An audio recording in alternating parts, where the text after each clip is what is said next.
கிறிஸ்துவுக்குள் மிகவும் பிரியமான என் அன்பு வாலிப சகோதர சகோதரிகளே, உங்கள் யாவருக்கும் ஆண்டவரும் இரட்சகருமான இயேசு கிறிஸ்துவின் ஈடு இணையற்ற நாமத்திலே அன்பின் வாழ்த்துக்களை தெரிவித்துக் கொள்கிறேன்.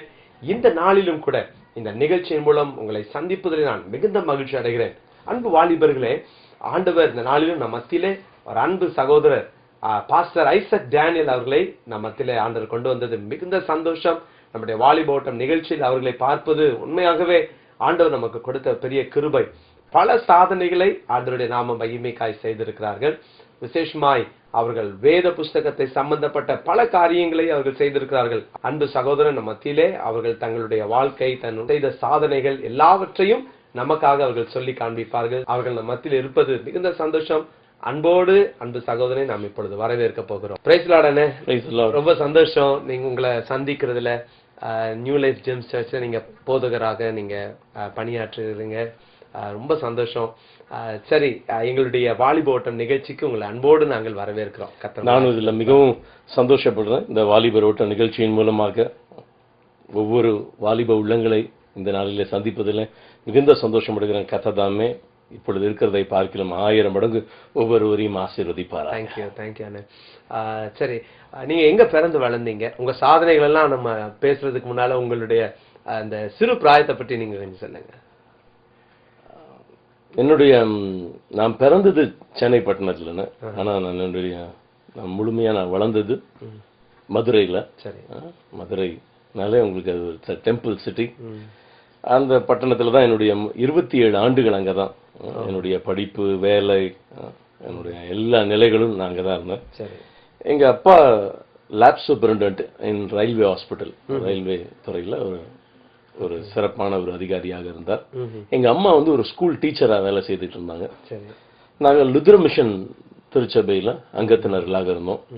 ஒரு நார்மல் கிறிஸ்டியன் லைஃப், அவ்வளவுதான். தேவ பக்தி மிகுந்த ஒரு குடும்பம்.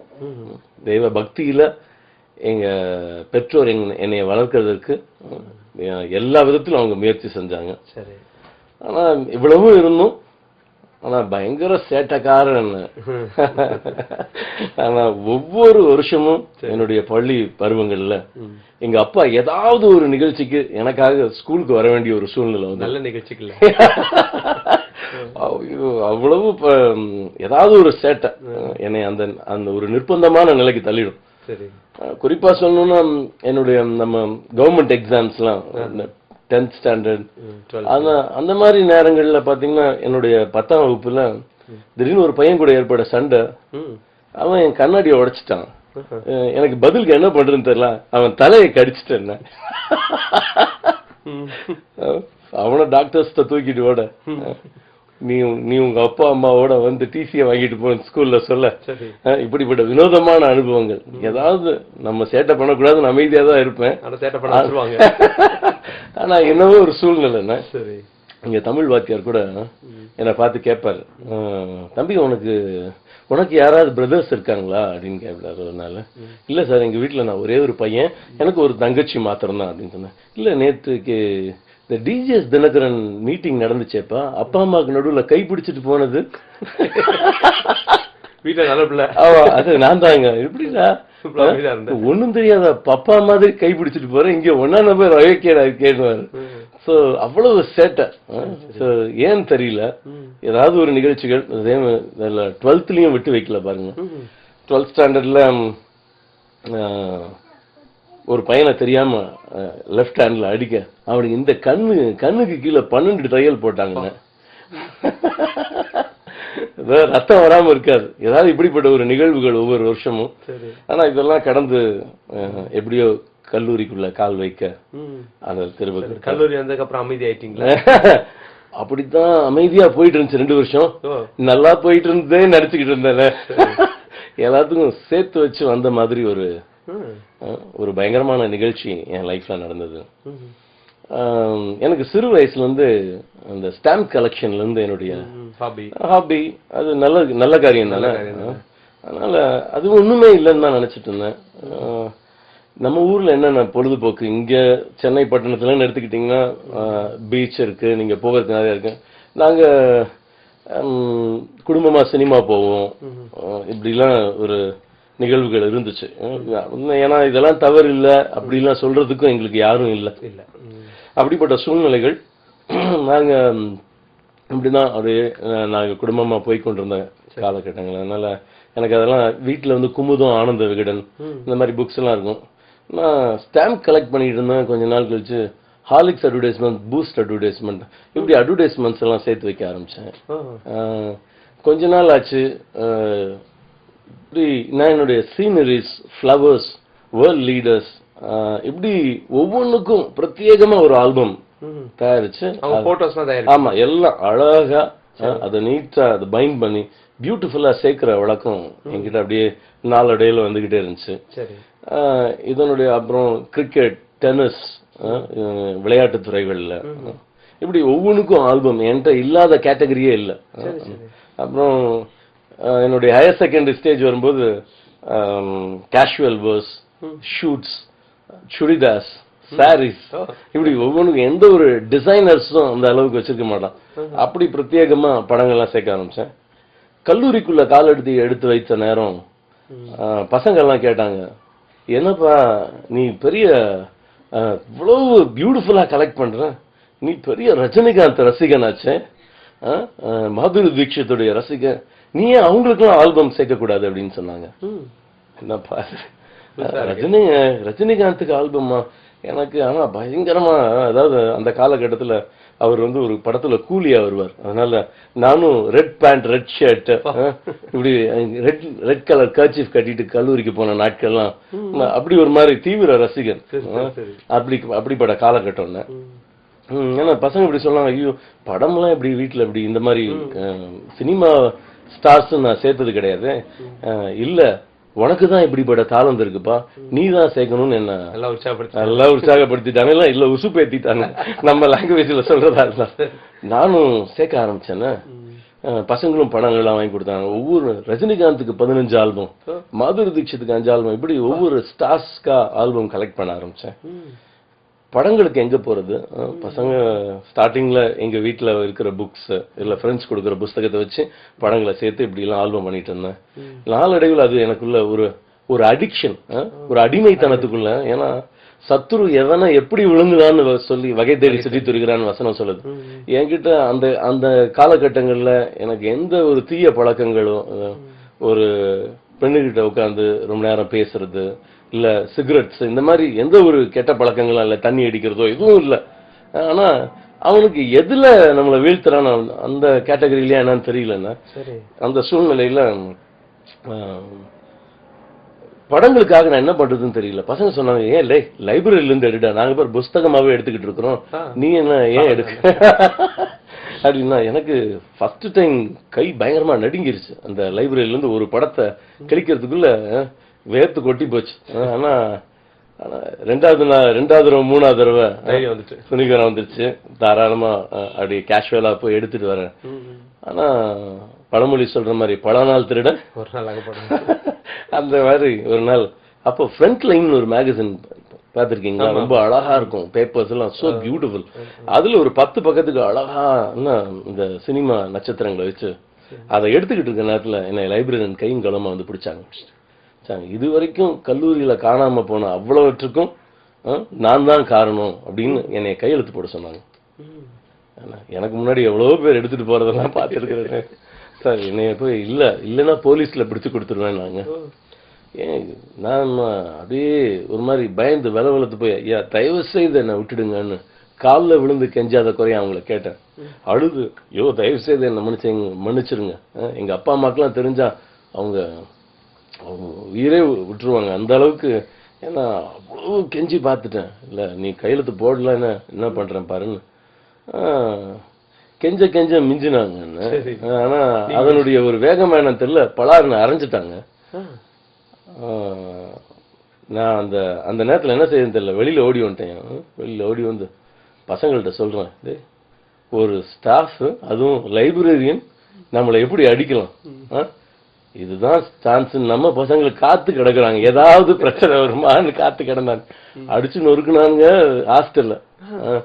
அந்த உசிலம்பட்டி போறப்போ ரோடு பகுதிகளில் ஒரு 5 மணி நேரமா ரோட்ல அப்படியே உட்கார்ந்துருக்கிறோம், எல்லா மாணவர்களும் உட்கார்ந்துருக்கிறாங்க. எப்படி ஒரு ப்ரொஃபசர் மாணவனை அடிக்கலாம்? என்ன பண்றோம் பாருங்க. இந்த மன்னிப்பு கேட்கலன்னு சொன்னா உள்ள வர மாட்டோம். பெரிய பிரச்சனை நடந்துகிட்டு இருக்குது. ஆயிரக்கணக்கான மாணவர்கள். இந்த பிரச்சனை யாருக்காக இவ்வளவு பேர் உட்கார்ந்துருக்காங்க ரோட்ல? ஐசாக் எந்திரிச்சு பேசுன்றானுங்க.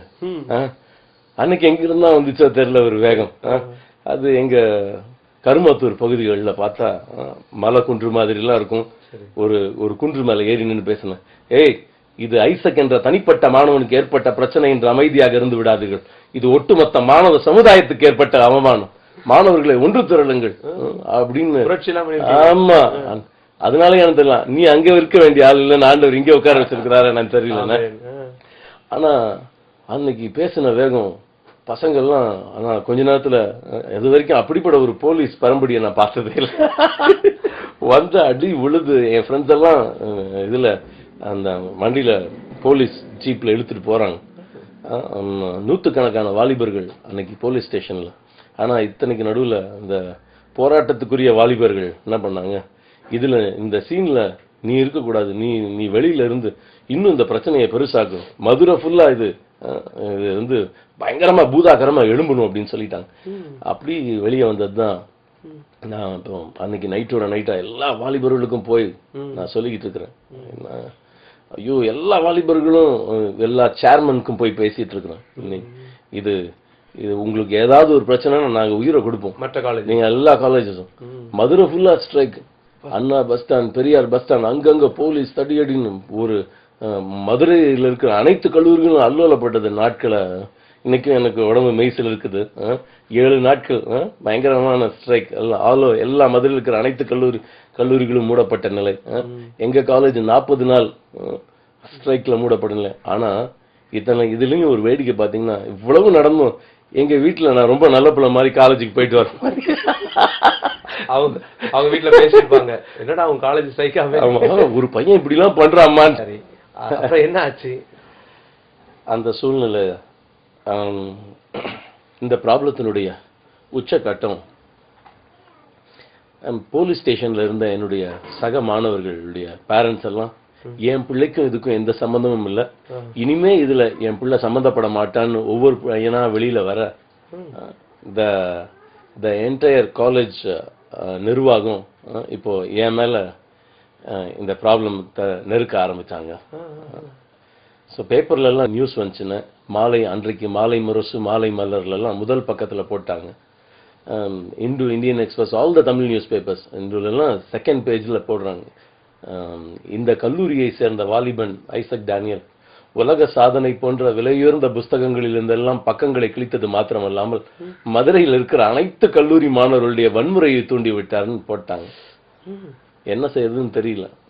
பக்கத்து வீட்டுல வாங்குற பேப்பரை வாங்கி எப்படியோ தூக்கி எறிஞ்சிட்டேன், எங்க அப்பா கண்ணில் படக்கூடாதுன்னு.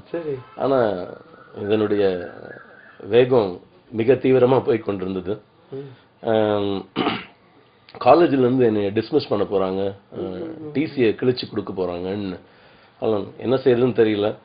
பக்கத்துல இருக்கிற ஒரு ப்ரொஃபஸர்கிட்ட, எங்க கல்லூரி ப்ரொஃபஸர் இல்ல, எங்க குடும்பத்துக்கு நெருங்கிய நண்பர், அவர்கிட்ட நான் அழ ஆரம்பிச்சேன். முதல் முறையா என் கண்களில் தாரை தாரையா கண்ணீர் ஒடிக்க ஆரம்பிச்சேன். என்ன செய்யறதுன்னு தெரியல அங்கிள்.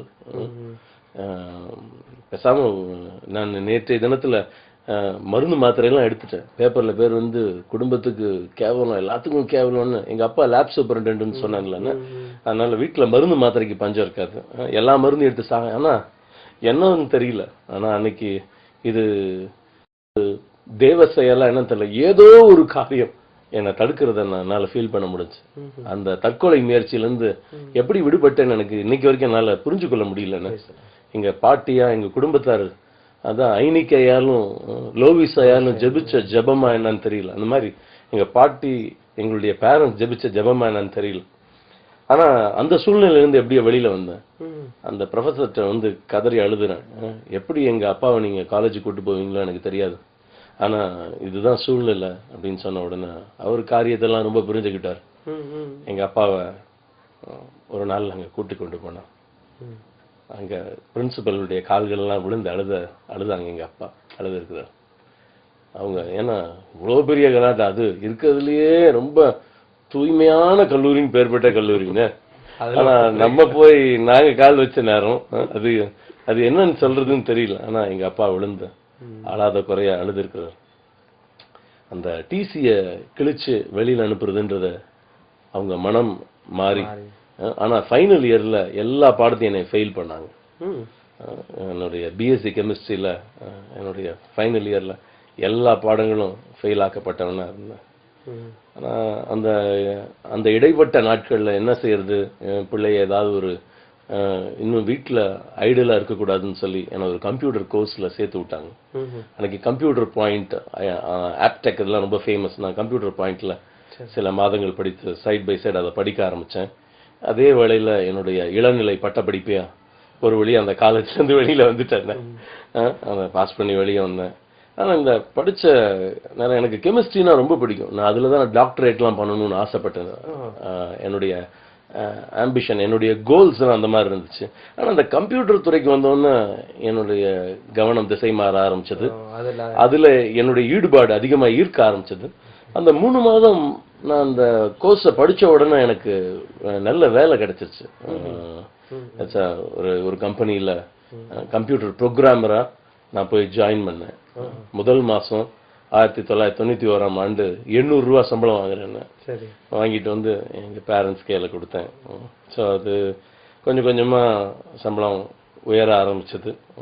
மதுரையில ஒரு பெரிய ஒரு auditor, income tax sales tax consultant, அவர்கிட்ட நான் ஒர்க்கிங் பார்ட்னரா ஜாயின் பண்ண ஆரம்பித்தேன். என்னுடைய வேலைகள்லாம் அவருக்கு ரொம்ப பிடிக்க ஆரம்பிச்சது.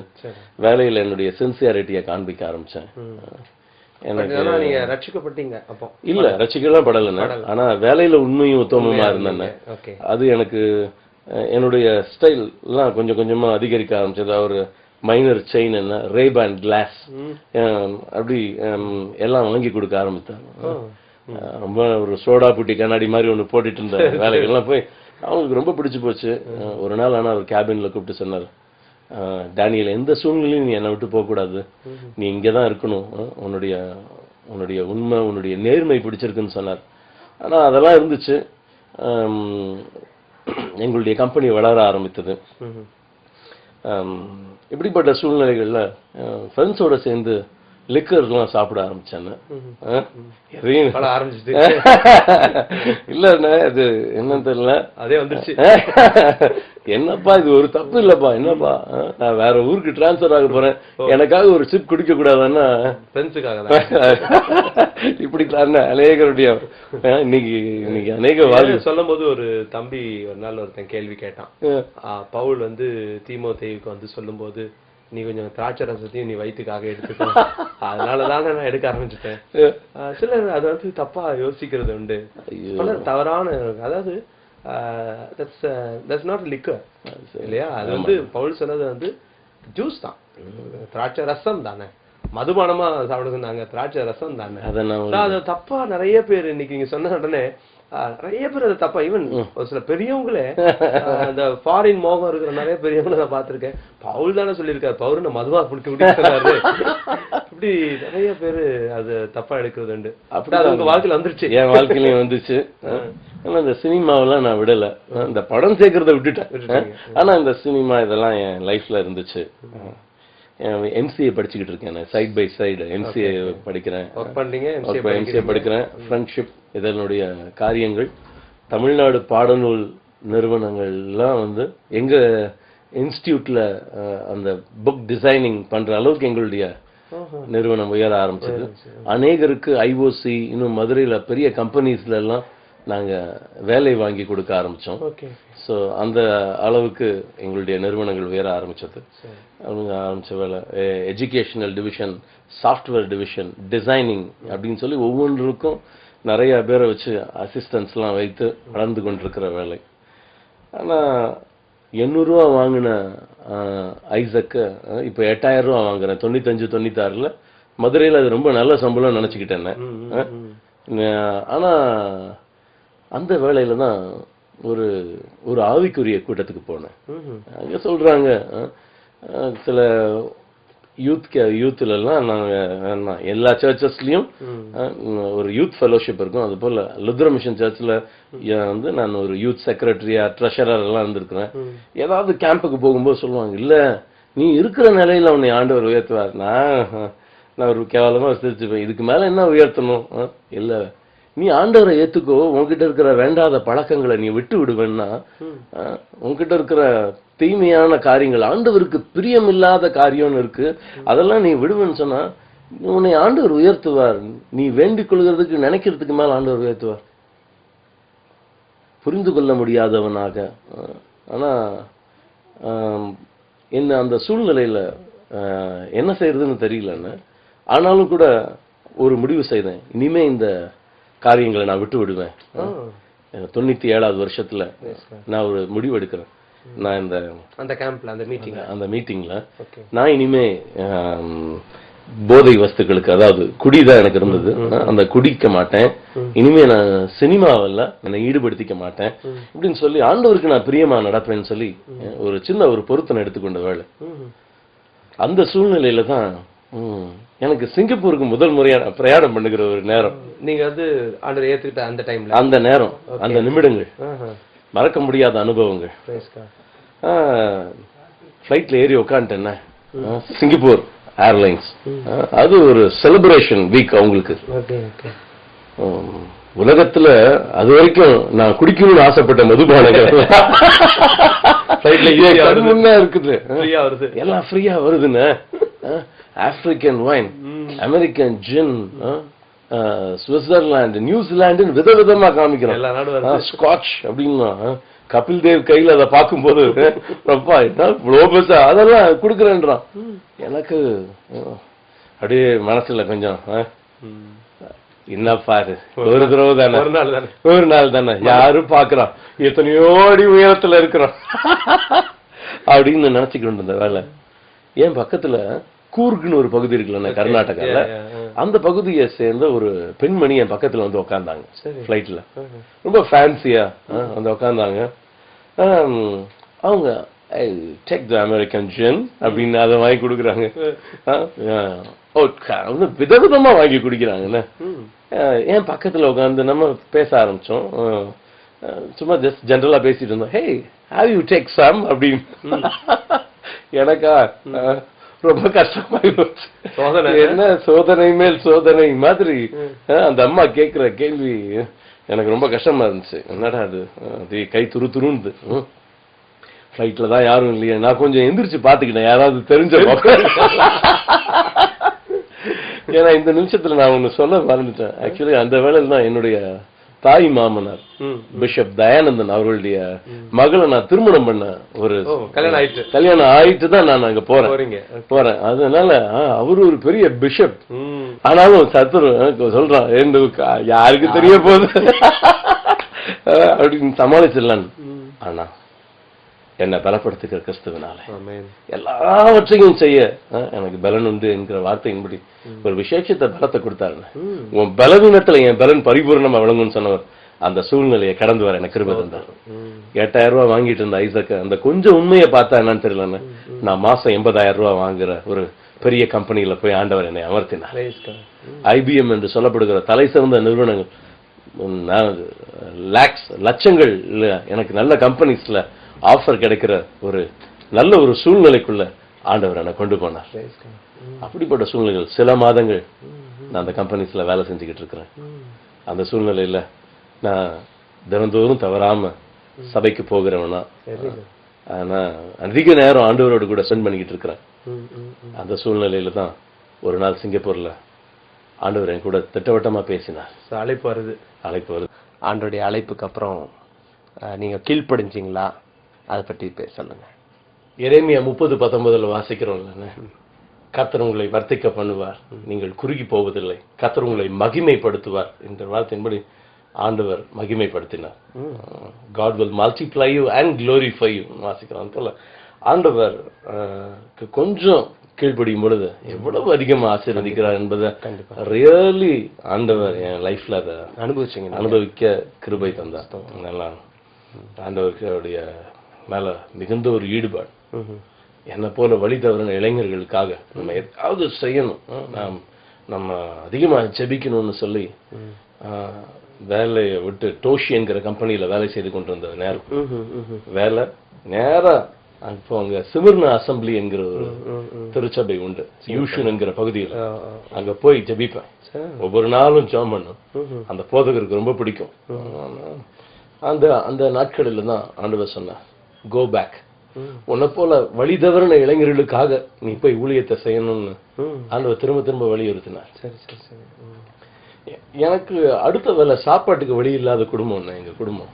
எங்க அப்பா கூட பிறந்தவங்க 8 பேர். பக்கத்து வீட்டுல வடிக்கிற கஞ்சியை வாங்கி 8 பிள்ளைங்களுக்கு 8 டம்ளர்ல ஊத்தி கொடுத்துட்டு எங்க தாத்தா பாட்டி பட்டினியா இருந்த நாட்கள் எத்தனையோ உண்டு. ஆனா அப்படிப்பட்ட சூழ்நிலைகள்ல எங்க அப்பா எல்லாம் எவ்வளவு படிக்க கெஞ்சிருக்கிறார், ஆனா அவங்களால படிக்க வைக்க முடியல. எங்க அப்பா தான் மூத்தவர். அதனால என்னைய ரொம்ப கஷ்டப்பட்டு படிக்க வச்சார். நான் ரொம்ப நல்லா வரணும் என்கிறதுல மிகுந்த ஆர்வம் கொண்டிருந்தார். அவருடைய ஆம்பிஷன் கோல்ஸ் நான் இப்பதான் போய் 3 மாசம் சேர்றேன். ஆண்டவருடைய வழிநடத்துதல் என்னால புரிஞ்சுக்கொள்ள முடியாத ஒரு சூழ்நிலை. ஆனா தேவாவியானவருடைய திட்டவட்டமான பாதைகள் என்னை இந்தியாவுக்குள்ள மறுபடியும் வீட்டுல அது அக்செப்ட் பண்ணிட்டாங்க. ஆமா, நான் சொன்னேன் எங்க அப்பாட்ட, ஆண்டவர் சொன்னாருன்னா மறு பேச்சு என்னப்பா, நீ ஃப்ரெண்ட்ஸ் மத்தியில எப்படி ஃப்ரெண்ட்ஸ் திடீர்னு தண்ணி அடிக்கிறதெல்லாம் நிறுத்தி அதெல்லாம் பசங்க என்ன ஓவரா பெருசா பண்ற அப்படிலாம் என்னைய ரொம்ப கேலி பண்ண ஆரம்பிச்சாங்க. ரொம்ப ஒரு மாதிரி எம்ப்ரைஸான அவங்க என் கூட பழகிறத கூட ஸ்டாப் பண்ணாங்க. ஆனா நாளடைவுல அந்த சூழ்நிலைகள் மாற ஆரம்பிச்சிச்சுன்னு. ஸோ உண்மையான ஒரு அவங்களுக்காக நான் ஜெபிக்க ஆரம்பிச்சேன். சரி சரி. ஆனா தூரம் போன ஃப்ரெண்ட்ஸ் எல்லாம் இப்ப என்ன கூப்பிடுறாங்க. என்ன வெறுத்த நண்பர்கள், என் கம்பெனியை நீ வந்து திறந்து வை. ஒரு பெங்களூர்ல ஒரு பெரிய காலேஜினுடைய பிரின்சிபல் ஒரு ஃப்ரெண்ட் இருக்கிறார், ஐயங்கார் குடும்பத்தை சார்ந்தவர். ஆனா ஜனவரி 1 அன்னைக்கு ஒவ்வொரு விஷயம் ஃபோன் பண்ணுவார். இதுல வாய்ஸ்ல நான் செல்போனை வச்சிடறேன், எங்க ஸ்டாஃப்ஸுக்காக அசம்பிளில இருக்க நீ ஜோம் பண்ணு அப்படின்னு சொல்றாரு. ஸோ ஆண்டவருடைய காரியங்கள் ரொம்ப சற்றே ரொம்ப ஆச்சரியமான பாதைகளை கொண்டு போனார் என்று சொன்னார். அது மிக ஆகாதுன்னு. கண்டிப்பா. அப்புறம் நீங்க இந்தியாவுக்கு வந்து என்ன செஞ்சீங்க, எப்படி நீங்க இந்த காரியங்களை சொல்லும்போது நான் இன்னொரு காரியம் சொன்னேன். 2 தடவை கிரிக்கெட்ல நான் ஸ்டேட் செலக்ஷனுக்கு அப்போ அதையும் விட்டு வைக்கல. ஆமா, ஸ்டேட் செலக்ஷன்ல நீங்க இன்னும் நடிக்க தான் ஆரம்பிக்கல. அதை பத்தி நான் உங்களுக்கு பின்னாடி சொல்றேன். சரி, அதை சொல்றேன். ஆனா 2 தடவை ஸ்டேட் செலக்ஷனுக்குள்ள வந்தேன். ஆனா நான் சொன்னேன் எங்க குடும்ப சூழ்நிலைகள்லாம் சொன்னேன். என்னப்பா நீ பேட் எடுத்து ஊதாரியா சுத்துற, எங்க அப்பாவுக்கு அதெல்லாம் புரிஞ்சு கொள்ளுகிற நிலையில இல்ல. அவங்களுக்கு வேண்டியது நான் படிக்கணும், அவ்வளவுதான். ஏன்னா அவங்க கஷ்டப்பட்டதுனால நான் எப்படியோ உன்னை கஷ்டப்பட்டு படிக்க வைக்கிறேன், நீ படி. அதுதான் அவங்களுடைய மெயின் போக்கஸ். இப்போ சிங்கப்பூர்ல நீங்க வந்துட்டேன்னா நமக்கு கம்ப்யூட்டர் தெரியும், வேற இடம் தெரியும், கிரிக்கெட் ஆட தெரியும், என்ன செய்யறது. ஆனா நான் இப்படி சொல்லுவேன், வாலிபர்கள் மத்தியில் ஆண்டவர் என்னை செய்ய சொல்றாரு. ஒரு போக்கஸ் தான் சார். தெருவா எத்தனையோ கிராமங்கள்ல போய் நீங்க சொன்னீங்க பாத்தீங்களா, நடிச்சேன் போய் டிராமாஸ் பைத்தியக்காரனா இன்னும் எப்படி எல்லாம் கிராமமா போனோம். ஆனா இந்த வாலிபர்களை நடத்தணுமே. நான் ஒரு ஃப்ரேஸ் சொல்லுவேன், நிறைய பேர் ஊழியத்தை விளையாட்டா செய்வாங்க, நம்ம விளையாட்டை கூட ஊழியமா செய்யணும்னு ஆரம்பிச்சதுதான் ஒரு பிரத்யேகமா அதை செய்யணும் அப்படின்னு சொல்லி ஆண்டவர் சொன்னார். ஆனா ஆண்டவர் என்ன ஃபோக்கஸ் பண்ணார் 3, அதாவது மாஸ் அப்படின்னு ஒரு வார்த்தையை கொடுத்தார் ஒரு நாள். MAS. மாஸ்னால என்ன, ஒரு திரள் கூட்டம் இல்லைங்களா. அப்போ அதுக்கு ஆண்டவர் ஒரு விளக்கம் கொடுத்தார். M for music, A for arts and S for sports. இந்த 3ல ஏதாவது ஒண்ணுல இன்வால்வ் ஆகாத யூத் இருக்காங்களா? ஏதாவது ஒண்ணு அவனுக்கு பிடிக்கும், மியூசிக் பிடிக்கும், இல்ல ஸ்போர்ட்ஸ் பிடிக்கும், இல்ல கலை ஆர்ட்ஸ், அதாவது டான்ஸ், இந்த மாதிரி ஏதாவது பிடிக்கும். அப்போ இதுல மூலமா வெளியில இருக்கிற வாலிபர்களை உள்ள கொண்டு வரதுக்கு நீ ஆண்டவர் ஸ்டெப்ஸ் எடுக்கும்படியா சொன்னார். அதன் விளைவா பெரிய டோர்னமெண்ட்ஸ் எல்லாம் நடத்த ஆரம்பிச்சேன். பல்லாவரம் பகுதிகளில் அரேவா இங்கிலீஷ் எலக்ட்ரிக்கல் கம்பெனி கிரவுண்ட புக் பண்ணேன் 2 நாளைக்கு பண்ணி. கிறிஸ்டியன் ஸ்போர்ட்ஸ் ஃபெலோஷிப் CSF அவங்களோட சேர்ந்து நாங்க ஒரு அதாவது போட்டி அப்படின்னா அதை யூனிக்கா நேர்த்தியா செஞ்சோம். ஆனா செய்யும் பொழுது சர்ச்சில் பசங்க விளையாட்டுக்கு என்ன உடனே வருவானுங்க அவ்வளவு பேரும். நான் பசங்கள்கிட்ட சொன்னேன், நீ விளையாடுறது பெருசு இல்ல, உன் நண்பனை கூட்டிட்டு வா, வெளியில இயேசுவை அறியாத நண்பனை கூட்டிட்டு வா, அவன் வரணும், வந்து நம்ம டீம்ல விளையாடணும் அப்படின்னு ஒவ்வொரு அணிகளுக்கு இதுதான் ரூல்ஸ் கொடுத்தோன்னு. அப்படி விளையாட ஆரம்பிச்சோம். 2 அணிகள் விளையாடுவாங்க. நான் அவங்கள ஒரு அணியினரை கூட்டு கொண்டு போய் தெளிவா ஒரு அறைக்குள்ள கொண்டு போய் சொல்லுவேன், மேட்ச்ல ஜெயிக்கிறது தோக்குறது பெரிய விஷயம் இல்லப்பா, வாழ்க்கையில தோக்க கூடாது, ஏன்னா வாழ்க்கையில அடிபட்ட வேண்டாம், ஏன்னா நான் கடந்து உங்க அனுபவத்தை நீங்க வாலிபர்களுக்கு சாட்சியா சொல்றீங்க. இந்த இயேசு மாத்திரம் என் வாழ்க்கையில வரலன்னா நான் அழிஞ்சு போயிருப்பேன். ஏன்னா அவமானங்கள், நிந்தைகள், அந்த பாதையை நீ படக்கூடாதுன்னு சொல்லி ஒவ்வொரு வாலிபனுக்கும் வலியுறுத்தினேன். ஆண்டவர் என்னுடைய வாழ்க்கையில பட்ட கஷ்டங்களை நான் சொல்லும் பொழுது அந்த மாணவர்களை தேவன் தொட்டார், அந்த வாலிப பிள்ளைகள் தொடப்பட்டாங்க.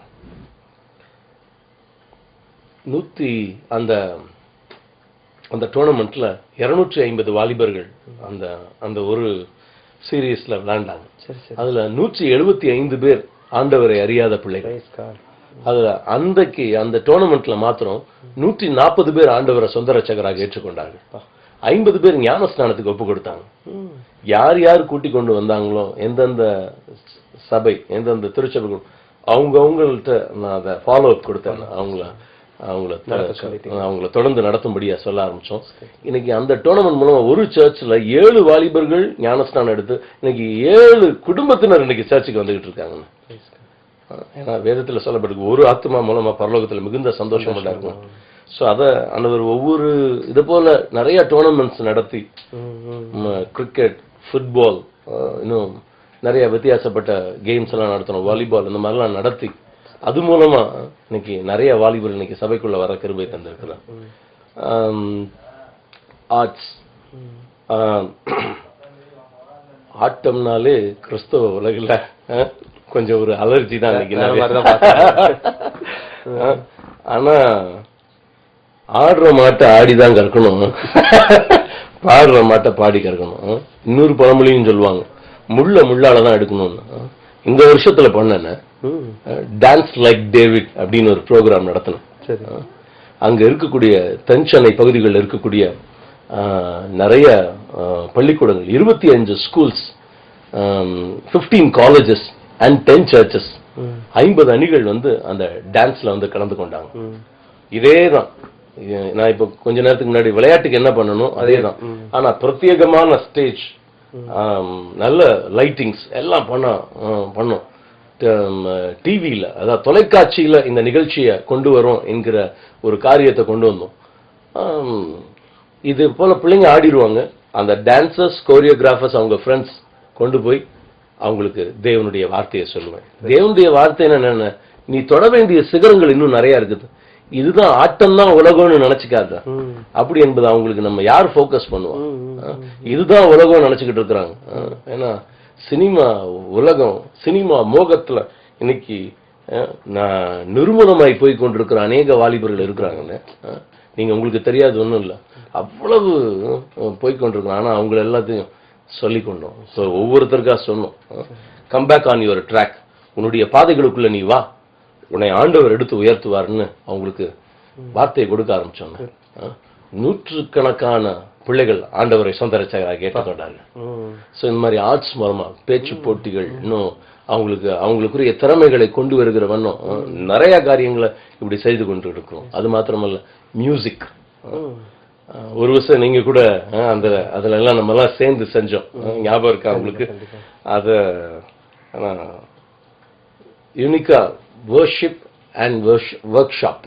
ஸோ அதாவது தேவனை துதிக்கிற துதி மாத்திரம் அல்ல, தேவனை வசனத்தோடு கூட எப்படி ஆண்டவரை நம்ம துதிக்கணும் என்கிற காரியத்தை அந்த ஒவ்வொரு பிள்ளைங்களையும் நல்லா ஒவ்வொரு சர்ச்சஸ்க்கும் 1/2 மணி நேரம் நல்ல நேரம் கொடுத்து பிள்ளைங்களை வந்து அங்க பெர்ஃபார்ம் பண்ண வச்சோம். இன்னைக்கு அது மூலமா இன்னைக்கு மியூசிக் துறையில நிறைய பிள்ளைங்க உலகத்துக்கு வாசிச்சுக்கிட்டு இருந்தவன் இன்னைக்கு முழுமையை ரசிக்கப்பட்டு ஆண்டவருக்காக வந்துட்டு இருக்கிறார். சோ இப்படி ஆண்டவர் தொட்டு கொண்டிருக்கிறார் நிறைய வாலிபர்கள். மினிஸ்ட்ரி எல்லாம் நீங்க இங்க மெட்ராஸ் இந்தியாவுக்கு வந்து நீங்க செய்ய ஆரம்பிச்சு? ஆமா, ஜஸ்ட் ஐ ஸ்டார்டட் திஸ். நிறைய சர்ச்சஸ் நெட்வொர்க் பண்ண ஆரம்பிச்சேன். அந்த பகுதிகளில் தென்சென்னை பகுதிகளில் இப்படி ஒவ்வொரு போதகரோட உட்காந்து அவங்களோட பேசிக்கிட்டு இருந்தேன். ஐயா, உங்க சபை வாலிபர்கள் உங்க சபைக்கு ரொம்ப ஃப்ரூட்ஃபுல்லா இருப்பாங்க. ஏன்னா இன்னைக்கு அது ஒரு பயம், வேற எங்கேயாவது போயிடுவானோ. உங்க சபைக்கு அவன் உண்மை உள்ளவனா இருப்பான். அவங்கள நல்ல நாங்க என்ன பண்ணுகிறோம், அவனை வாலிபர்களை எப்படி நடத்தணும், அந்த கிருபை ஆண்டவர் அந்த லீடர்ஷிப் நம்ம கொடுக்குறோம். அதனால அப்படி தைரியமா இன்னைக்கு நான் விசுவாசிக்கிறேன் நம்ம ப்ரோக்ராம் மூலமா. இன்னும் நீங்க அடிக்கடி இந்த வார்த்தையை யூஸ் பண்ணீங்க, சவுத் சென்னை சவுத் சென்னைன்னு. So you are so selfish. So என்னன்னா நார்த் சென்னையும் நம்ம தமிழ்நாடு கண்டிப்பா நீங்க தேவைப்படுவீங்க. அதனால நீங்க வந்து இன்னும் உங்களுடைய விஷனை வந்து நீங்க எக்ஸ்டெண்ட் பண்ணுங்க, அதை வந்து இன்னும் ஃபோக்கஸ் பண்ணுங்க.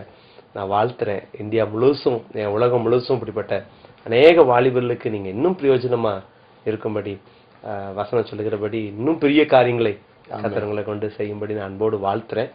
என்னெல்லாம் சாதனை செஞ்சீங்க, விசேஷமா நீங்க செஞ்ச சாதனைகளை அவரோட இருக்கிற அந்த 12 நிமிஷத்துக்குள்ள சொல்ல போறீங்கன்னு தெரியல, நீங்க சொல்லும்படி அன்பா கேட்கிறேன்.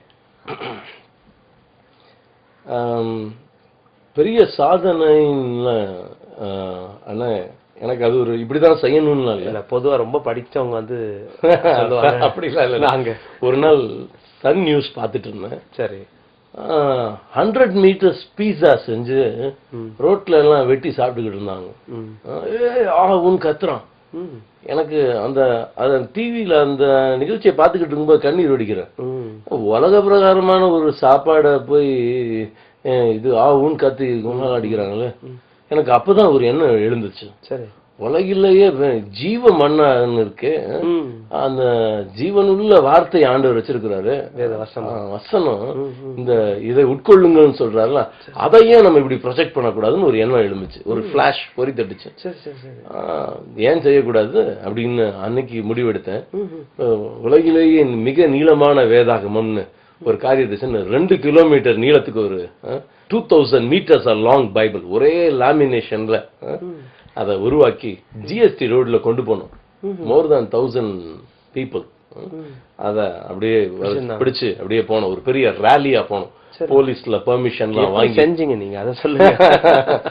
முழு வேதாகமும் ஆங்கிலத்துல அதை பிரிண்ட் பண்ணி A3 சைசஸ்ல பெரிய லெவல்ல பிரிண்ட் பண்ணி, ஏன்னா உலக பிரகாரமான ஒரு காரியத்துக்கு என்னென்னமோ பண்றானே, இந்த வார்த்தை ஜனங்களுக்குள்ள போய் சேரும். உங்களுடைய படிப்பு, கம்ப்யூட்டர் நாலேஜ், இதெல்லாம் வந்து நீங்க இப்ப தேவனுக்காக செலவு பண்ண ஆரம்பிச்சீங்க. ஆமா ஆமா, பிரைஸ் காட்.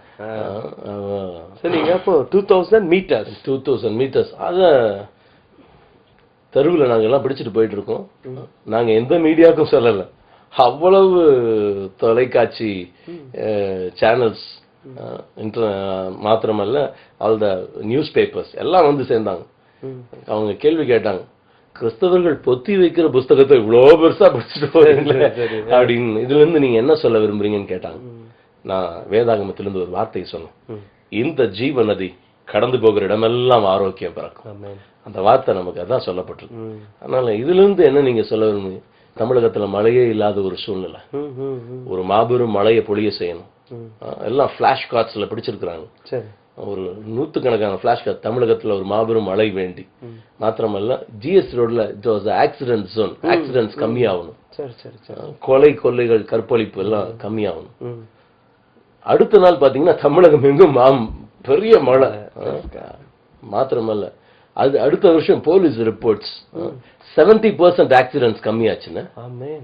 ஸோ கொள்ளைகள்லாம் மோர் தேன் 90% அந்த பகுதிகளில் ஆண்டவருடைய கிரியை பார்க்க முடிஞ்சு.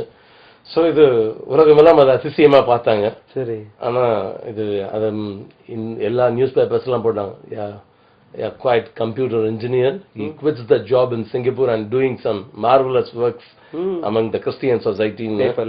பேப்பர்ல எல்லா நியூஸ் பேப்பர்ஸ்ல இந்தியாவினுடைய அனைத்து மொழிகளிலும் அத போட்டாங்க. வேர்ல்ட் தி லாங்கஸ்ட் பைபிள் அது செஞ்சாங்க. அடுத்து என்ன பண்ணீங்க? அது செஞ்சுக்கிட்டு இருந்த வேளை ஏன் பெருசா செஞ்சோம், சின்னதா செய்யக்கூடாதா? அடுத்தது அதுதான். சரி, தி ஸ்மாலஸ்ட் பைபிள். இன்னைக்கு பாத்தீங்கன்னா கீ செயின்ஸ்ல எல்லாம் இருக்குது, குட்டி குட்டியா இஸ்ரேல்ல இருந்து கொண்டு வராங்க. அதுல பாத்தீங்கன்னா ஒரு 10-15 பக்கம் இருக்கும். ஐ திங்க் அது வந்து நிறைய ஜெனிசஸ் இருக்கும், ரெவலேஷன் இருக்கும், ஒரு பக்கம் போட்டிருப்போம். நான் முழு வேதாகமத்தையும் செய்யணும் அப்படின்னு சொல்லி அத இது ஸ்க்ரால் இந்த வடிவுல கொண்டு வந்தோம். இத இப்படிதான் இத வந்து பெருசா இத வந்து பெரிய பேப்பர்ஸ்ல பெருசா பண்ணணும். இத என் குட்டியா இப்படி பண்ணணும்னு சின்னதா இத வந்து இதுக்குன்னு ஒரு லென்ஸ்ல பியூட்டிஃபுல்லா நீங்க இத படிக்கலாம். அத முழு வேதாகமத்தையும் இத நம்ம பண்ணதனுடைய நோக்கம் பாத்தீங்கன்னா, ஏன்னா இத நம்ம செஞ்ச வேதத்துல நம்ம வாசிக்கிறோம். 119 சங்கீதம் 165 வசனத்தில் வாசிக்கும் போது, உம்முடைய வேதத்தை நேசிக்கிறவர்களுக்கு மிகுந்த சமாதானம் உண்டு என்று சொல்லி வேதத்துல வாசிக்கிறோம். சோ இந்த வார்த்தை சும்மா நேசம்ன்றது இல்ல. ஆனா எனக்கு இந்த காரியத்தை செய்யும் போது ஆண்டவர் ஒரு காரியத்தை சுட்டி காட்டணும். அதான் இது பாத்தீங்கன்னா உள்ளங்கைக்குள்ள அந்த முழு வேதாகமத்தை அடக்கிடும். கண்டிப்பா உள்ளங்கைக்குள் வேதாகமத்தை அடக்குவது பெரிய சாதனை அல்ல, அது உன் உள்ளத்திற்குள் கடந்து போவதை உன்னை ஒரு சாதனையாளனாய் மாற்றும். அந்த வார்த்தையை போட்டுதான் எல்லாம். அதுக்கு அடுத்தது இது world smallest Bible, the world smallest Bible. முழு இது உங்களுடைய முழு முயற்சியில வெளி வந்தது. சரி, இது போக இன்னொரு பைபிள் அது நான் கேள்வி 2-3 நிறைய ரெக்கார்ட்ஸ் இருக்குன்னு சொல்லுங்க. அடுத்தது மூணாவது நம்ம பண்ணது வேதாகமம்ன்றது பரிசுத்த வேதாகமம். ஒரு ஜீவனுள்ள வார்த்தைய ஆண்டவர் ஒரு சாராருக்கு மாத்திரம் கொடுக்கல. என்ன சொல்றீங்க? கண்டிப்பா இது உலகத்தில் இருக்கிற ஒட்டுமொத்த மனித குலத்துக்கு தேவனால் கொடுக்கப்பட்ட ஒரு விசேஷித்த காரியம். கண்டிப்பா. அப்போ இத வந்து வேதாகமத்துல தமிழ் குறிப்பா 31,104 வசனங்கள் இருக்கு. அந்த வசனங்களையே ஒவ்வொருத்தரையும் எழுத வைக்கணும்னு எழுத வச்சோம். 10,000 ஹிந்து மக்கள், 10,000 முகமதியர்கள், 10,000 கிறிஸ்தவர்கள், இன்னும் நிறைய தலைவர்கள், இப்படி 31,104 வசனத்தையும் 31,104 பேரை வச்சு எழுதினாங்க. எழுதி அதாவது முதல் முறையாக கையினால் எழுதப்பட்ட ஒரு வேதாகமம் அப்படின்னு 30 யூனிக். நிறைய பேர் வந்து ஒருத்தராலாம் எழுதி முடிச்சிருக்கிறாங்க.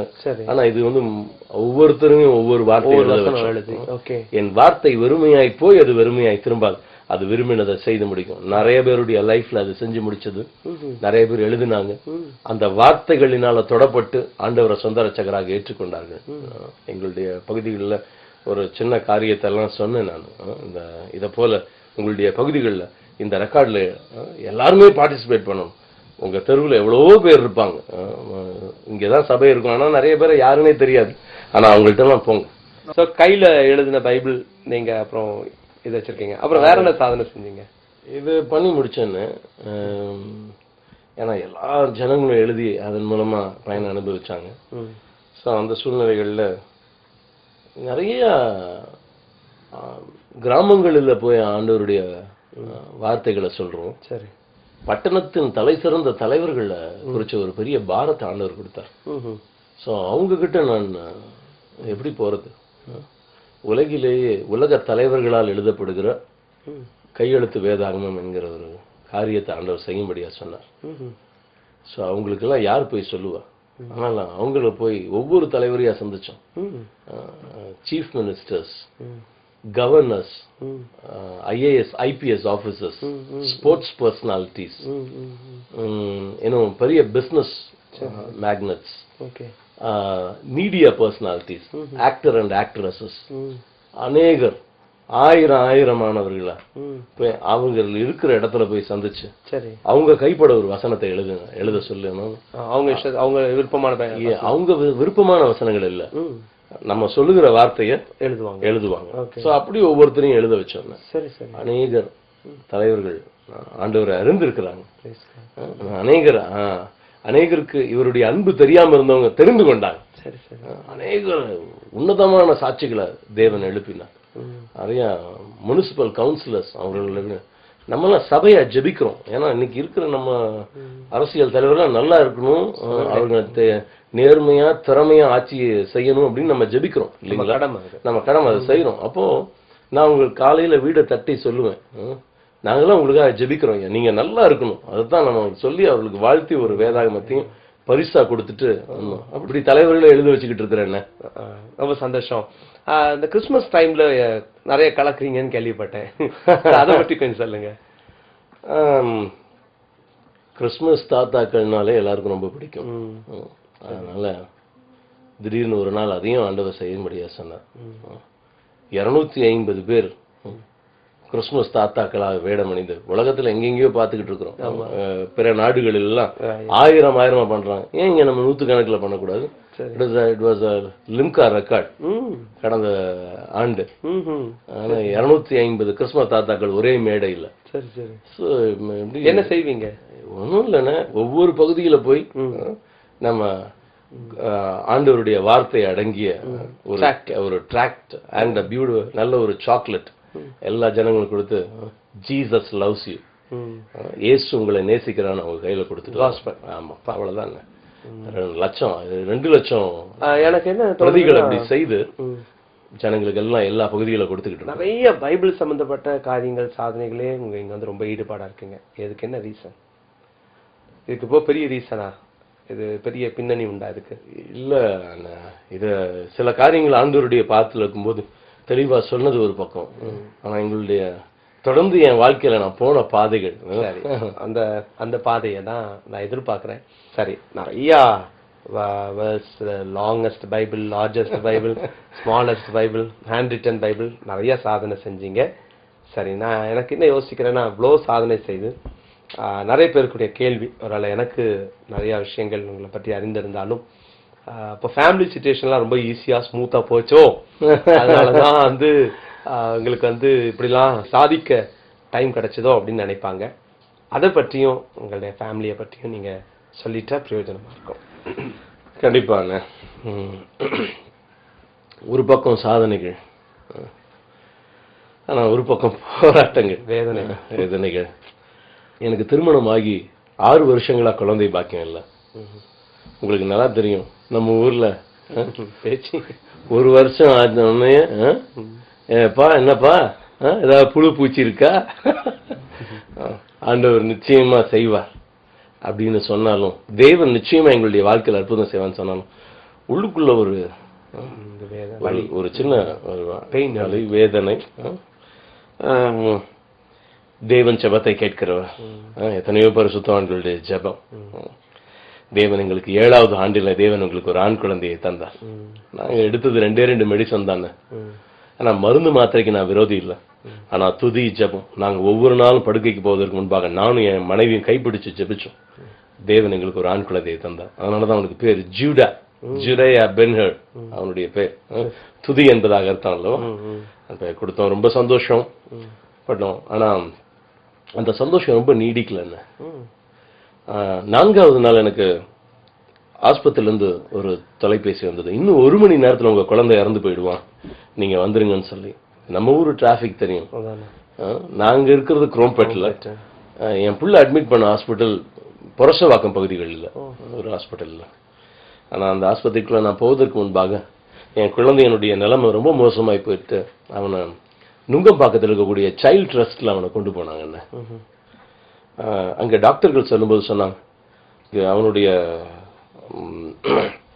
முழு ரத்தமும் கெட்டு போயிடுச்சு. ஆல் த கம்ப்ளீட் பிளேட்லெட்ஸ் அவ்வளவும் கெட்டு போய் விட்டது. அதனால பிளட் டிரான்ஸ்ஃபியூஷன் பண்ணணும்.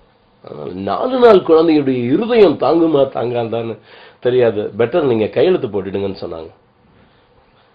ஆனா அந்த நாள்ல நான் கையெழுத்து போட்டு அந்த ஹாஸ்பிட்டல் இருக்கக்கூடிய பப்ளிக் டாய்லெட்ல போய், இந்த இன்னைக்கு போட்டிருக்கேன் பாத்தீங்களா பல பலன்னு ஒரு சட்டை, ஆனா அன்னைக்கு ஒரு குர்தாவை மாட்டிட்டேன். அன்னைக்கு பூந்தமல்லியில நான் ஒரு க்ரூசைட்ல பேசணும்னு நேரா நான் ஒரு கால் டாக்ஸியை பிடிச்சு நேரம் அந்த க்ரூசைட் கிளம்பினேன். என் மனைவி என்னப்பா, தேவன் நிச்சயமா பார்த்து கொள்வார்னு நான் நேரா போயிட்டேன். அங்க போன பொழுது நான் பாட ஆரம்பிச்சேன், சந்தோஷமா இருங்க, எப்பொழுதும் சந்தோஷமா இருங்க, உயர்வானாலும் தாழ்வானாலும் சர்வவல்ல தேவன் நம்மோடு கூட இருக்கிறாருன்னு பாடிக்கொண்டிருக்கிறேன். ஆனா அந்த வேளையில ஜனங்களை பார்த்து சொன்ன, இவருக்கு என்ன கவலைன்னு நீங்க ஒருவேளை நினைக்கலாம். என் பிள்ளைக்கு அங்க ஒரு பெரிய ஆபரேஷன் நடந்துகிட்டு இருக்குது, இங்க வந்து பாடுறேன்னு சொன்னா ஒரு நிச்சயம், என்னை அழைச்ச தேவன் உண்மை உள்ளவன், நிச்சயமா என் பிள்ளைக்கு அற்புதம் செய்வார், உங்களுக்கும் செய்வார்னு பல்லவியை பாடிக்கொண்டிருந்த பொழுது முடவர்கள் நடந்தார்கள், செவிடர்கள் சாட்சி சொன்னாங்க, பிசாசு பிடியில வந்து அவர்களை தேவன் விடுதலை ஆக்கினார். ஆனா இன்னைக்கு இருக்கிற செல்போன் வசதி கூட இல்லைன்னு நான் மறுபடியும் ஆஸ்பத்திரிக்கு போனேன். அந்த சிகிச்சை நடந்தது. டாக்டர்கள் சொன்னாங்க பிள்ளை பழைச்சிட்டான், இது ஒரு தெய்வாதீனமான செயல், ஆனா இந்த பிள்ளை நடக்க மாட்டான்னு சொல்லிட்டாங்க. ஆனா நம்ம வந்து குழந்தையுடைய ஒவ்வொரு மூவியும் ரசிப்போம் இல்லையா, தவழ்றது, நடக்கிறது, விழுகிறது, விடுறது. ஆனா என் பிள்ளை 7 மாசமாச்சு 8 மாசமாச்சு இன்னும் நடக்கல. 1 வருஷம் ஆச்சு, 2 வருஷம் கடந்து போச்சு, 3 வருஷம் கடந்து போச்சு, 4 வருஷம் கடந்து போனது, 5 வருஷம் கடந்து போனது, 6 வருஷம் கடந்து போனது. ஆனா நான் ஒரு நாள் ஆண்டவரை பார்த்து ஏன் ஆண்டவர்னு நான் கேட்டதே கிடையாதுண்ணா. எனக்கு குழந்தையை கொடுத்தவர் நிச்சயமா ஒரு நாள் என் பிள்ளைய நடக்க செய்வார். அதுதான் விசுவாசம். அவ்வளவுதான். ஏன்னா சத்ரு தலகுனியன், தேவன் என்னை குறிச்சு வைத்திருக்கிற அந்த விசுவாசம், நம்பிக்கை, எந்த சூழ்நிலையா இருந்தாலும் ஐசக் விசுவாசத்துல நிலைத்திருப்பான்ங்கிறது தான்.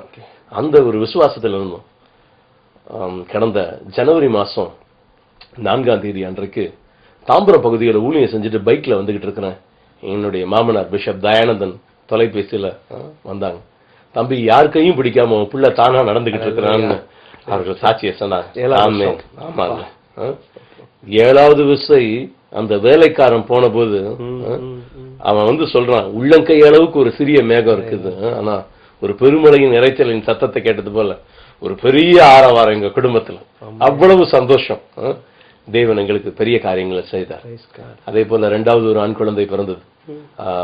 அவனுடைய வாழ்க்கையில பாத்தீங்கன்னா, ஆனா நான் இங்க முதல் குழந்தையினுடைய காரியத்தில் நாங்க போன பாதைகளை நீங்க அறிஞ்சிருக்கிறீங்க. ஆனா 2வது குழந்தையில நாங்க இதை கடந்து வருவோம்னு நினைச்சோம். ஆனா அவன் வாழ்க்கையில அண்ணனுக்கு தம்பி சலச்சவன் இல்லைன்னு அதே ஹாஸ்பிட்டலுக்கு 2வது நாளே போயிட்டான்.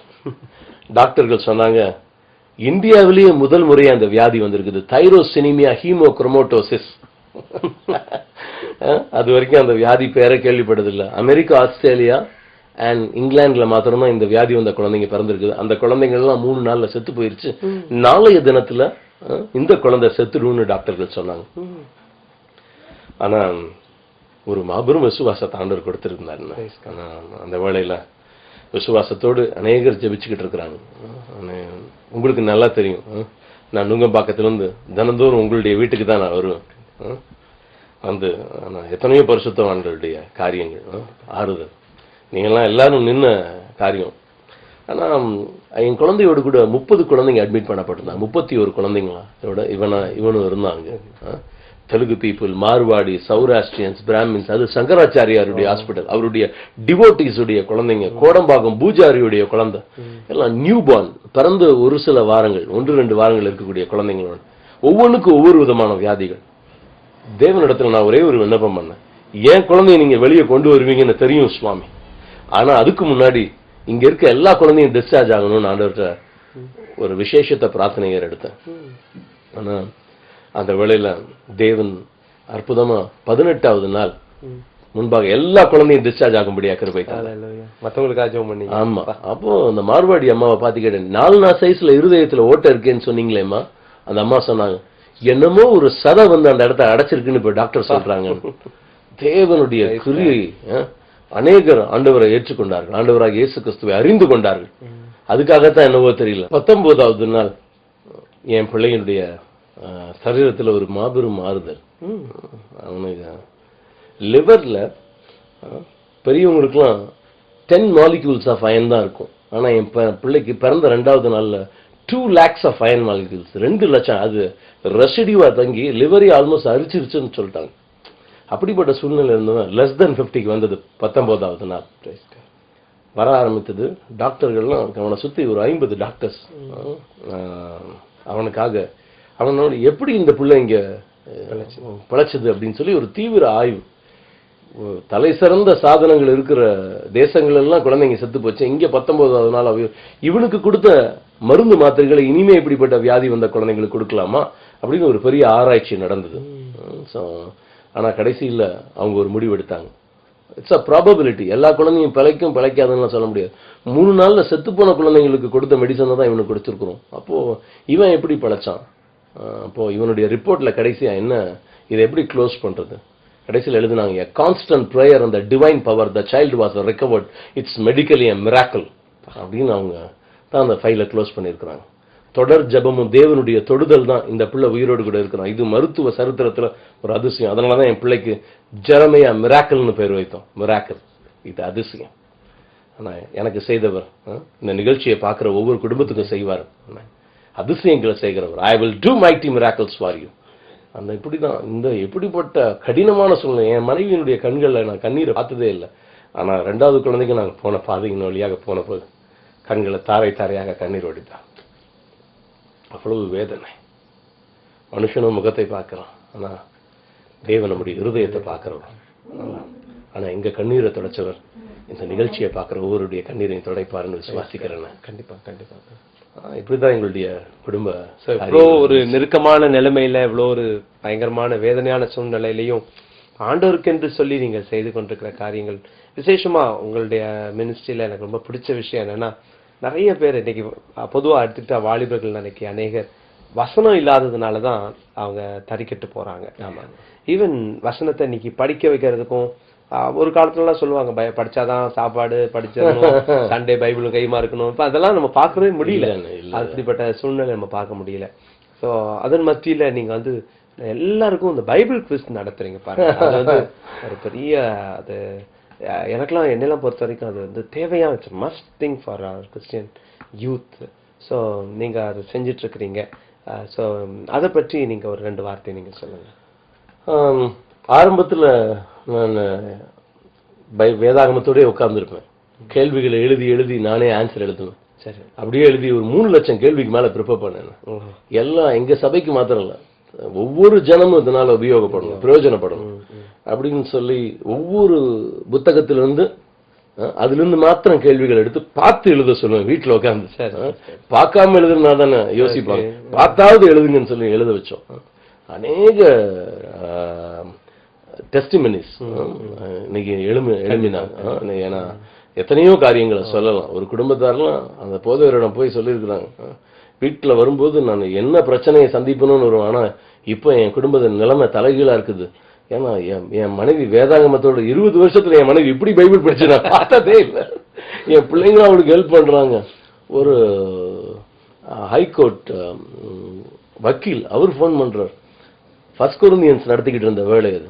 என் மனைவி ஏன் இவ்வளவு ஸ்ட்ரெயின் பண்றான்னு அவளுக்காக நான் படிக்க போய் கணவன் மனைவி உறவை கொடுத்து எவ்வளவு அழகா பவுல் எழுதியிருக்கிறார் என்கிற காரியத்தை 100 தடவைக்கு மேல வாசித்துட்டேன். இதுல இருந்து இப்ப நான் லா பாயிண்ட்ஸ் எடுக்கிறேன். ஆனா இப்படித்தான் நான் பைபிளை படிக்கணும்ன்றத நான் கத்துக்கிட்டேன் அப்படின்னு சொல்லி போன்ல சொன்னேன். இப்படி எண்ணற்ற சாட்சிகள் கூட நீங்க நிறைய பேரை எழுத வச்சுக்கிட்டு இருக்கிறீங்க. ரொம்ப சந்தோஷம். இந்த நிமிஷத்துல நான் இன்னொரு காரியத்தையும் செஞ்சுக்கிட்டு இருக்கேன். அதுக்காக நீங்க ஜெபிக்க. அனுதின பரிசுத்த வேதாகமம் இந்த வருஷத்துல நான் வெளியிட போறேன். இந்த 2011 வருஷத்துல டெய்லி பைபிள். ஆமா, அதாவது நாள் 1 ஜனவரி 1 பழைய ஏற்பாடு புதிய ஏற்பாடு சங்கீதம் நீதிமொழிகள் அடங்கிய ஒரு பகுதி இருக்கும். அப்படி நாள் 365 டிசம்பர் 31 நீங்க முழு வேதாகமத்தையும் வாசித்து முடிச்சிருவீங்க. 1 இயர் பைபிள். 1 இயர் பைபிள்ல அதுல நோ ரெப்படிஷன்ஸ். தமிழ் உலகத்துல இந்த மாதிரி இல்ல, வாழைப்பழத்தை உரிச்சு கொடுக்கிற கதை மாதிரி. அது இப்படியாவது பைபிளை ஃபுல்லா வாசிங்க. நிறைய பேர் இந்த சங்கீத நீதிமொழிகளோட நிறுத்திடுறாங்க. அது 23 சங்கீதம், டைம் ஆயிடுச்சுன்னா 117 சங்கீதம், சுவிசேஷங்கள் இவ்வளவுதான். ஆனா இத பிரத்யேகமா இப்படி கண்டிப்பா பண்றோம். So all the best for your future ministry. ரொம்ப சந்தோஷம். Thank you. ஒரே சின்ன ரெக்வெஸ்ட், நம்முடைய வாலிபர்களுக்காக ஒரு சின்ன ஜெபம் பண்ணிருங்க. நல்ல நேசப்பிதாவே, இந்த நல்ல வேலைக்காக நாங்கள் நமக்கு நன்றி சொல்கிறோம் தகப்பனே. இந்த வாலிபர் ஓட்டன் நிகழ்ச்சியின் மூலமாக ஸ்தோத்திரம் தகப்பனே. இந்த நிகழ்ச்சியை பார்த்து கொண்டிருக்கிற எண்ணற்ற ஆயிரக்கணக்கான வாலிப உள்ளங்களுக்காக குடும்பங்களுக்காக ஜெபிக்கிறேன். இப்பொழுதே ஒவ்வொரு குடும்பங்களிலும் ஜீவன் இறங்குவதாக தகப்பனா ஸ்தோத்திரிக்கிறோம். அப்பா நாங்கள் துதிக்கிறோம். ஒவ்வொருவரையும் நீர் கண்டுபிடித்திருக்கிறீங்க. இதுவரைக்கும் பிள்ளைகளை தேவன் நீர் நடத்தி வந்திருக்கிறீங்க. அப்பா இந்த நிகழ்ச்சியின் மூலமாக அருமையான அன்பு சகோதரர் ஜான் ஜோசப் அவர்கள் மூலமாக நீர் உணர்த்தி இருக்கிறீங்க. பிள்ளைகளை இதுவரைக்கும் நீர் கண்ணின் மணியை போல காத்து வந்திருக்கிறீங்க. இதோ நான் உங்களை ஏறி வர பண்ணுவேன்னு சொன்னவர். இந்த நிகழ்ச்சியை பார்க்கிற ஒவ்வொரு பிள்ளைகளையும் பூமியின் உயர்ந்த ஸ்தானத்துல ஏறி வர பண்ணுவீரா. நாமத்தை தேவன் நீங்க மகிமைப்படுத்துங்கப்பா. கர்த்தரிடத்துல மன மகிழ்ச்சி ஆகிரு. அவர் உன் இருதயத்தின் வேண்டுதல்களை எல்லாம் உனக்கு அருள் செய்வார் என்கிற வார்த்தையின்படி ஒவ்வொருவருடைய இருதயத்தின் வேண்டுதல்களை தேவன் அருள் செய்வீராக. நாமத்தை மகிமைப்படுத்துங்க. இயேசு கிறிஸ்துவின் இணையற்ற நாமத்தில் ஆசீர்வாதங்களை சுதந்திரித்து ஜெபத்தை எடுக்கிறோம் எங்கள் நல்ல பிதாவே. ஆமென். ஆமென். ஆமென். Thank you. God bless you. சென்னையில் குடும்ப ஆசீர்வாத கூட்டம் ஒவ்வொரு செவ்வாய்க்கிழமையும் மாலை 6:30 மணிக்கு. தேவ செய்தி சகோதரர் ஆர். ஜான் ஜோசப் அவர்கள். இடம் நம்பர் 9, சௌராஷ்டிரா நகர், முதல் தெரு, சூளைமேடு, சென்னை 94. குடும்பத்துடன் வாருங்கள், தேவ ஆசீர்வாதம் பெறுங்கள். அன்பு வாலிபரே, வாழ்க்கையில் தோல்வியா? உங்கள் பிரச்சனையை புரிந்து கொள்ள ஒருவரும் இல்லையா? தனிமை உங்களை வாட்டுகிறதா? வாலிபரே, உங்களுக்காகவே சென்னையில் ஒவ்வொரு 2வது ஞாயிறும் மாலை 4 மணி முதல் 6 மணி வரை வாலிபர் சிறப்பு கூடுகை நடைபெற்று வருகிறது.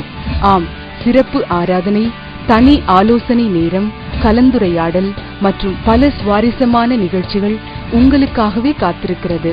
நடைபெறும் இடம் Saint John's matriculation higher secondary school, number 15, New Colony, Alwar Thirunagar, Chennai 87. For the details 2486 3381 2486 3382.